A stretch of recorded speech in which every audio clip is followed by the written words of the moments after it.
Hi, I'm Mike from PokeTips Official, and today I'm going to be teaching you how you can get 2 sets of all the Johto Balls in Pokemon Ultra Sun and Ultra Moon. These Pokeballs are very rare outside of the Johto region, but luckily Ultra Sun and Ultra Moon let you get 2 copies of each Johto Ball, and I'm going to show you how you can get them so you could use them on that special Pokemon. Alright, so to go ahead and get these Johto Balls, the first ones that we're going to go get are on Ula Ula Island at Mount Hokulani. So go ahead and ride your Charizard over there, because we will be able to get 4 of these special Johto Balls right on this mountain.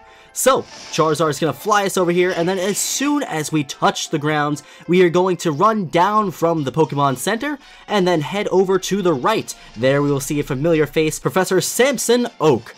Oh, hello, Alola. You know, there's this Pokemon called Minior. It comes down from space like a shooting star, and the cores of these Pokemon seem to shine in a number of different colors. They don't seem to be regional variants, but it's an interesting phenomenon nonetheless. Here, I've got something good for you. And he will go ahead and give you the Moon Ball, which has a higher success rate on Pokemon that evolve with the Moon Stone. Now, just go straight up ahead and you'll see another Pokeball on the ground, and that, my friend, is going to be the Level Ball. Now, the Level Ball is a little complicated, but it has a higher success rate when your Pokemon is higher level than the wild Pokemon.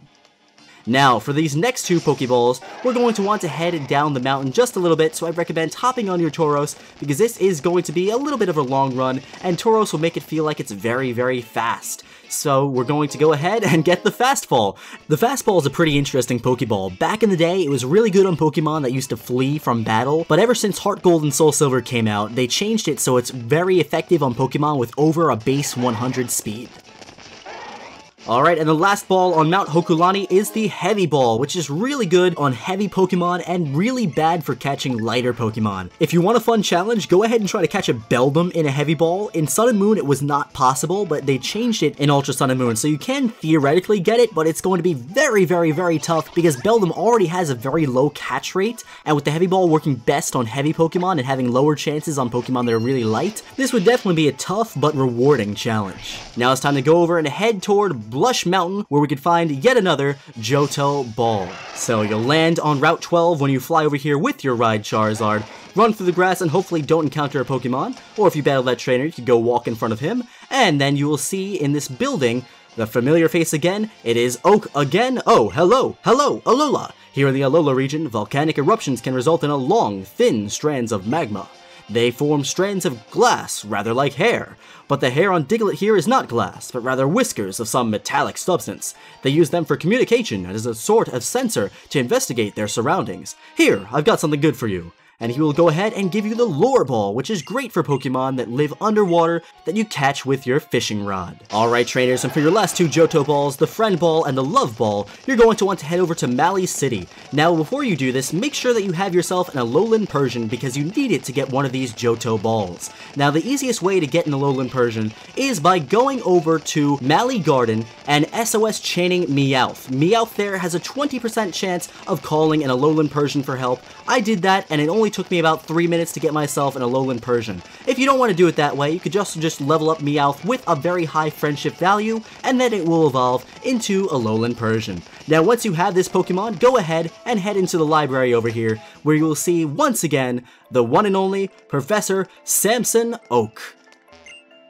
Alola, young Poketips! Since you're out and about exploring on your island challenge, you must already know about our regional variants, don't you? Yes we do, we know all about them. Just as I would have expected. Yes, regional variants. They arise when the influences of a particular region cause a Pokemon's physical aspect and even type to change.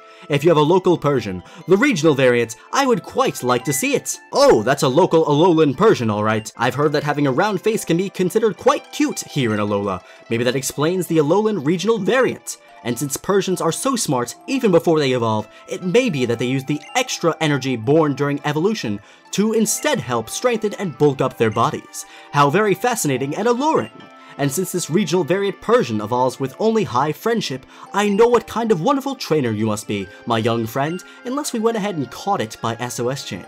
Thank you, Poketips. Let me give you something good as thanks. And he will give us the Love Ball, which, as you could probably guess, is good on Pokemon that evolve with friendship.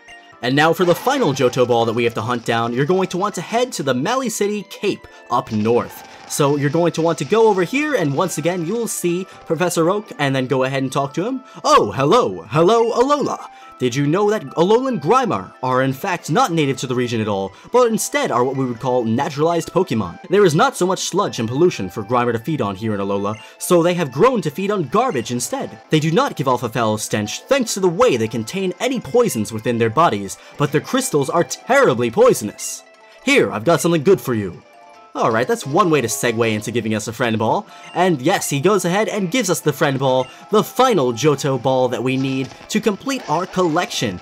Now, one more way that you can get Johto balls in this game, because unfortunately you only get 2 sets of them, is by first off transferring a Pokemon over from the Gold and Silver Virtual Console game. So I'm going to use my Ho-Oh over here as example. I transferred him over from my Pokemon Gold Virtual Console copy, and then you're going to want to go and head over to the Game Freak building in Heya Heya City. The Pokemon does have to be from Pokemon Gold and Silver Virtual Console. I tested this with the Pokemon from Heart Gold and Soul Silver, and for some strange reason it would not work even though the Pokemon was originally from the Johto region. So go ahead and fly yourself over to Heya Heya City and head into the Game Freak building over here. I feel like I'm in here so much because there's always so much you could do in here. Get the shiny charm, get the oval charm, complete a few battles, get a nice karate outfit, and now we're coming back to get ourselves the Johto balls. So we're gonna go ahead and talk to this guy over here, and if you have a Pokemon from Gold or Silver Virtual Console in your party, he will have an explanation point over his head when you do. And look at you, that Ho-Oh you've got with you. That tells me that you like to delve into history and think about how things come to be. I've got a set of Pokeballs to give to a trainer like you.